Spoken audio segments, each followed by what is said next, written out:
Bem-vindo ao Mais CQ Investimento, Cláudio Queiroz, fundador do canal. Um dos setores mais defensivos que nós conhecemos aí para poder equilibrar a carteira e até mesmo ficar mais confortável é o setor elétrico. Para isso, no meu canal já falei alguma coisa, já explanei para você sobre geração, transmissão de energia e que a distribuição, explicando cada um o que faz e qual é o risco dele. Mas agora com a crise que nós estamos passando, eu vou te dar uma ótica um pouquinho diferente. Vem aqui.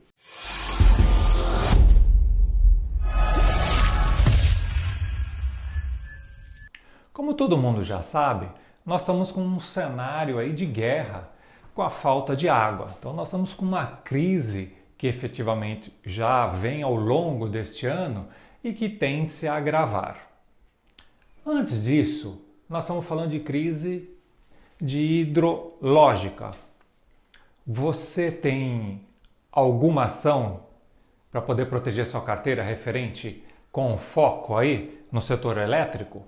Muito bem. Canta aí para mim qual é a melhor escolha que você já teve, se você já tem. Nós estamos sabendo que este ano está ficando um pouco mais agravado por inclusive duas situações. A primeira é, com essa falta de água, nós estamos com uma influência de água desde setembro lá de 2020 até hoje, abaixo da média prevista pelo período. Está chovendo bem menos. Isso já do pior nível nos últimos 91 anos. E um aumento da demanda, sem sombra de dúvida. Todo mundo fez uma flexibilização de isolamento social, ficou em casa consumindo coisas, e dentro dele, efetivamente, a energia e a água veio consumir mais. Isso acabou impulsionando um pouco mais essa situação. E a situação está extremamente grave. A Agência Nacional de Energia Elétrica, que é a Enel, ela vem adicionando aquela bandeira, as famosas 3 bandeiras, e hoje nós estamos na bandeira vermelha, que adicional, ele tem um custo adicional por 100 kWh. Então, se você observar que de julho ele saiu de R$ 6,24 para R$ 9,49, teve um aumento de 52,08%. E agora em setembro ele vai sair de R$ 9,49, muito possivelmente, pelo que eu tive olhando, ele vai passar para R$ 14,20, mais um aumento de 49,63%. Se nós trouxermos isso desde julho para cá, é um aumento mais de 127,56%. Então o governo está extremamente preocupante, está chuchando para nós aqui que você pague muito mais, porque está extremamente crítico a situação, e eu vou mostrar isso aqui e vou falar para você das ações que eu acho que você pode ficar um pouco mais confortável nesse período crítico. As usinas hidrelétricas do Sudeste e do Centro-Oeste, elas estão operando hoje em torno de 22,09% da sua capacidade de armazenamento, para você ter uma ideia. E eles são responsáveis por cerca de 70% da geração hídrica do país. Então pode ser um colapso essa situação agora, 70%. Então vou te dar um exemplo só, que o volume útil de Furnas ele está em 18,3%. E a usina Nova Ponte ela está em 12,2%. Então você vê como efetivamente está crítico a situação. Tanto que o governo até mesmo fez um decreto aí de uma edição extra no Diário Oficial há poucos dias atrás, referente que estabelecendo uma redução de energia para os órgãos públicos a partir do dia 1º de setembro. Isso vai até 1º de abril de 22. Então eles estão vendo efetivamente que isso não vai melhorar a curto prazo, não. Vou tirar uma fotografia aqui dos reservatórios para você lá, que é o Operador Nacional do Sistema Elétrico. Se você olhar o Sudeste e o Centro-Oeste, ele está 22,09. O Sul está com 28,68 e o Nordeste 50,03 e o Norte 71,62. Então o Norte está até melhor. Para suprir uma demanda, a Câmara de Regras Especiais da Gestão Hidroenergética, ela aprovou a transferência, inclusive, da energia do Nordeste para o Sul, para estar amenizando um pouco mais. Então você vê que está sujeito a um colapso grande na situação. Esta lista aqui de 17 empresas ligadas no setor de energia, umas estão lá em geração, outras em transmissão e outras em distribuição. Eu vou estar falando aqui de 3 para vocês, o porquê que eu acho que são essas 3. Taesa, Alupar e a ISA, que é a TRLP4. Por quê? Todas essas 3 estão com foco de transmissão de energia. Se nós estamos com falta de água, nós teremos problemas em geração de energia, vai cair nas termoelétricas que já estão em pleno vapor desde o começo do ano, e nós vamos ter um problema de distribuição com o aumento tarifário da bandeira 2. Então pode ter um risco de inadimplência um pouco maior. Então você vê que de setembro agora vai ter um outro reajuste de 49%. Isso é muito ruim. Então por isso que eu estou apostando aí na transmissora Aliança de Energia Elétrica, na Companhia de Transmissão de Energia Elétrica Paulista e na Alupar Investimento. Se nós olharmos os 3, comparando os 3, a Taesa ela vem se valorizando desde o começo do ano 14,92. A ISA está com queda de 10,81 e a Alupar com 5,40. Mas nós temos aí uma perspectiva boa.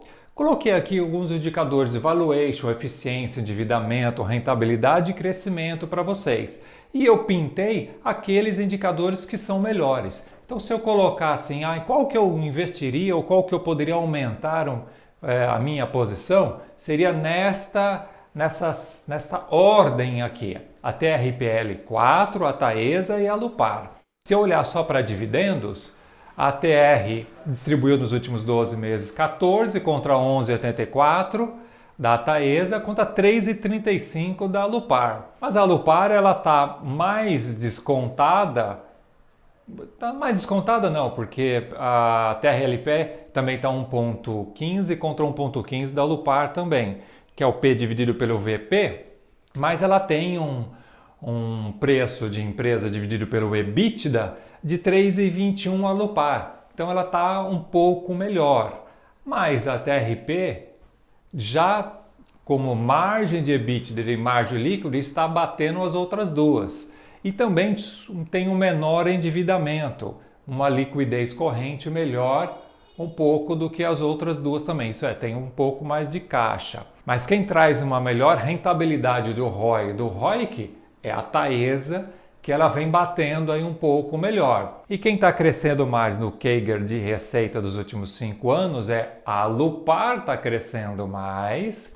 E quem está dando um CAGR de lucros melhor é a TRPL4. Então, como nós estamos falando agora efetivamente de longo prazo, de uma crise hídrica que está aí batendo em nossa, a história pode mudar um pouquinho. Porque a TRPL4, eu estou sinalizando ela. Bom, é uma das maiores empresas privadas de transmissão de energia. Ela está focada em transmissão de energia. Então, está pendurada em 17 estados e ela é responsável de aproximadamente 33% de toda a energia elétrica transmitida no Sistema Integrado Nacional. Então, ela tem uma parcela muito boa de transferência. E os contratos, como são longo prazos, têm as suas correções um pouco mais firmadas.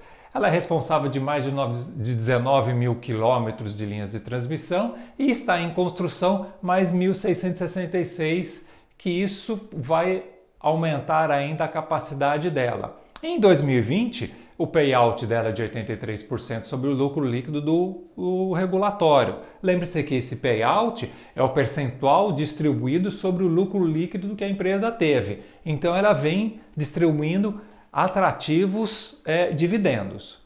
E a Taesa? A Taesa é exclusivamente atividade de transmissão de energia, saindo do risco de geração e de um possível aumento de inadimplência.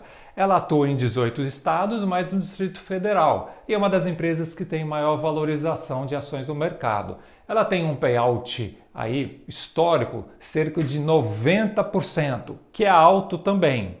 E ela tem sobre linhas de transmissão 13.655 quilômetros. Então ela vem andando bastante disso, consolidando bem essa transmissão. E por que a Alupar que acaba saindo um pouquinho. Por que é minha aposta? Bom, a Alupar é uma holding dedicada ao controle privado de empresas de transmissão ligadas aqui no Brasil, Colômbia e Peru. Então nós já saímos um pouquinho do risco aqui do Brasil. Ela participa em 30 empresas transmissoras de energia, então ele está mais pulverizado, tanto aqui no Brasil, com prazo de concessões de 30 anos e uma vitalícia que fica na Colômbia. Somam mais de 7.900 quilômetros de linha de transmissão. E a Alupar não paga dividendos tão expressivos ou atrativos conforme seus concorrentes estão pagando. Mas os indicadores, o estudo do que eles estão fazendo, eles estão indicando sim que uma distribuição talvez pode ser um pouco mais generosa no futuro deles. Tanto que o payout que eles estão distribuindo é só de 27,5 contra mais de 80 das outras duas. Então eles estão sim retendo talvez um pouco de caixa para estar participando de algumas licitações, para estar incorporando essa transmissão melhor. Bom, nós estamos falando que precisa chover. Se não chover até novembro, que é o período de chuva, efetivamente o ano que vem nós estaremos bem ferrados. Entre as medidas adotadas pelo governo, eles acionaram então as termoelétricas e a importação de energia. Da onde? Argentina e Uruguai, para tentar preservar um pouquinho de água dos nossos reservatórios até o início chuvoso aí, que deve ser em novembro que eu falei para vocês. Nós temos mais de 25 mil unidades consumidoras que já compram energia do Mercado Livre. Então, você vê que isso está aumentando também. E um programa de redução voluntária que ele vai estar lançando agora, que o governo vai estar lançando, que ele vai dar uma bonificação, principalmente para as indústrias, aqueles que diminuírem a tarifa, o que eles vão receber em troca. Como, quando, ainda não ficou muito deciso. Mas eles estão fazendo alguma ação para isso também. O risco, sim, está aumentando a tarifa, então as empresas que trabalham na ponta, isso é, na distribuição, talvez pode aumentar a inadimplência, tem que ficar atento nisso, porque as contas estão subindo bastante. Pode ter sim a falta d'água, então, e pode ter gerar aí um risco de apagão aí no médio prazo, né? Segundo o operador do sistema elétrico, a ONS, se não houver uma oferta adicional a partir de setembro, nós vamos ter um possível problema sobre demanda de energia em outubro e novembro. Então, o nosso tintim aqui que nós temos que visualizar é que se outubro e novembro não chover, efetivamente nós vamos estar correndo com o risco de apagão. Então, saindo do risco, recapitulando aqui, saindo do risco aqui da geração de energia e lá da distribuição, o foco aqui é que se você continuar mantendo, seria sobre a transmissão de energia, que talvez não estaria sofrendo muito. E talvez poderia ser aí uma oportunidade de você entrar decorrente do como eles estão um pouco mais descontados. Esse desconto talvez você pode efetivamente entrar no momento mais confortável com eles, sendo que o P dividido pelo VP do TRP é de 1,15 contra uma Taesa que é de 2,05 e um Alupar que está aproximadamente aí 1,15 também. Então, eu acho que este é o momento que você pode olhar para a sua carteira, se você for aumentar, se ligar neste processo dessa crise, porque se não chover, aqueles que estão ligados às geradoras podem sofrer muito mais, como a Sanepar, por exemplo, se não chover no Paraná, ela vai passar por um problema muito crítico disso. Então tem que ficar de olho e ver que fique um pouco mais confortável nas transmissão. Não quer abandonar o setor? Fique no meio, na transmissão. Se você ainda não é inscrito, se inscreva no nosso canal. Mas você quem